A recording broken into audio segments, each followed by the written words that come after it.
Picture this. A quiet morning by the sea, the air still, the waves calm.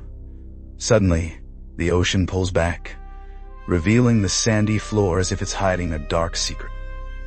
Children laugh as they rush to pick up stranded fish, unaware that they're standing on the edge of doom. In a heartbeat, everything changes. A monstrous wall of water, taller than a 7-story building, races toward the shore, ready to erase everything in its path. This isn't just a story of a wave. It's the tale of a catastrophe that wiped out an entire civilization over 8,000 years ago. Welcome to the forgotten tragedy of Doggerland, a lost world swallowed by the sea, and a disaster that still echoes in the depths of the North Sea. Let's travel back to around 6,200 BC, to a time when Northern Europe looked very different. There was a vast, beautiful land called Doggerland, a paradise stretching between what is now the United Kingdom and the rest of Europe. This wasn't just a barren piece of earth.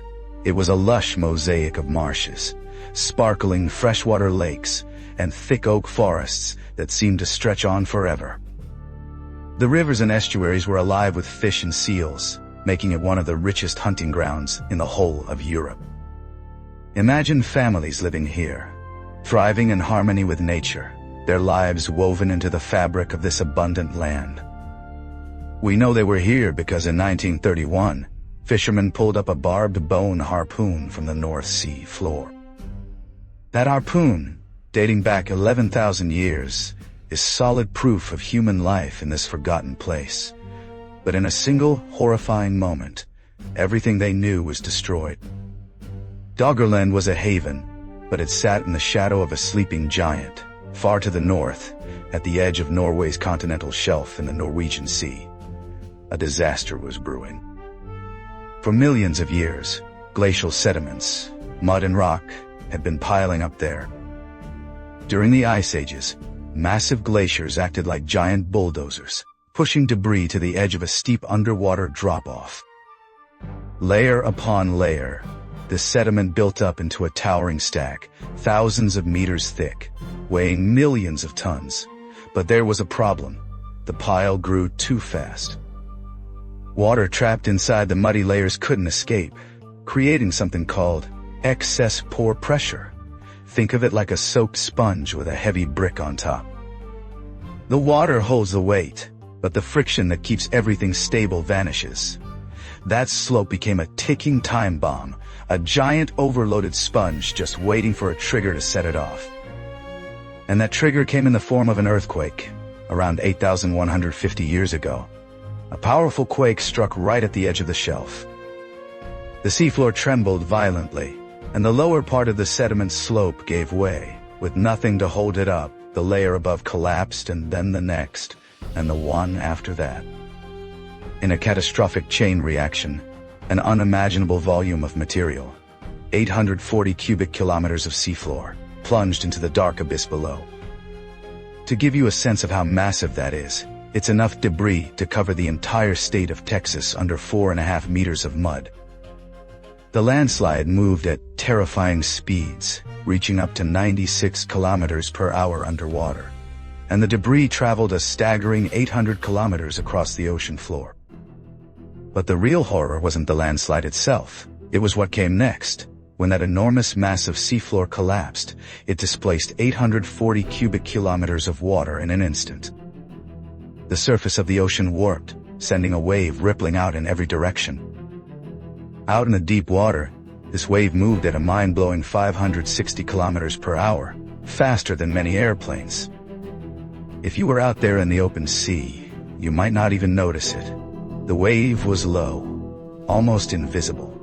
But everything changed when it approached the shallow waters near the coast. As the wave slowed down, it reared up, transforming into a towering wall of destruction, ready to unleash its fury on anything in its path. Now, let's go back to the people of Doggerland on that fateful autumn morning. They had no idea what was coming. The earthquake was too far away for them to feel the ground shake. Instead, they were going about their day, gathering wild cherries to prepare for the cold winter ahead. Life was normal, peaceful even. But then, something strange happened. The sea, their constant companion, began to retreat. It pulled back hundreds of meters, exposing the sandy ocean floor. Fish were left flapping helplessly on the wet sand, and curious children ran out to collect them, laughing as they went. The adults, though, sensed something was wrong. An eerie silence fell over the land. The familiar sound of waves crashing on the shore was gone. Then, in the distance, a low rumble, like thunder, began to grow louder.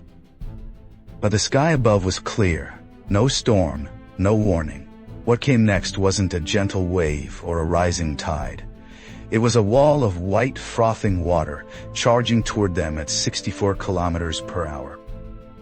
On the Shetland Islands, closest to where the landslide happened, the wave towered over 20 meters high.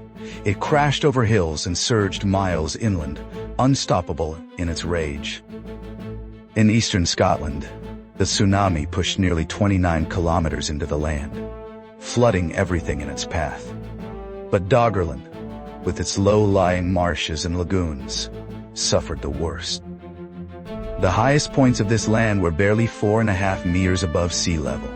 The waves didn't just crash over Doggerland, they submerged it completely. The water roared straight through the islands, turning freshwater lakes salty and killing off vegetation in an instant. Even if someone managed to survive the initial impact, they were left on a lifeless, ruined land. The ecosystem that had sustained them for generations collapsed in hours. The water didn't just come once. After the first devastating wave, it retreated, dragging bodies, homes, and debris back into the ocean with it. But 30 minutes later, it returned, again and again, for hours on end. The relentless cycle of flooding and retreat left no chance for recovery. Archaeologists rarely find direct evidence of the victims because the powerful backwash of the waves erased almost everything. But there are clues, silent witnesses to the disaster.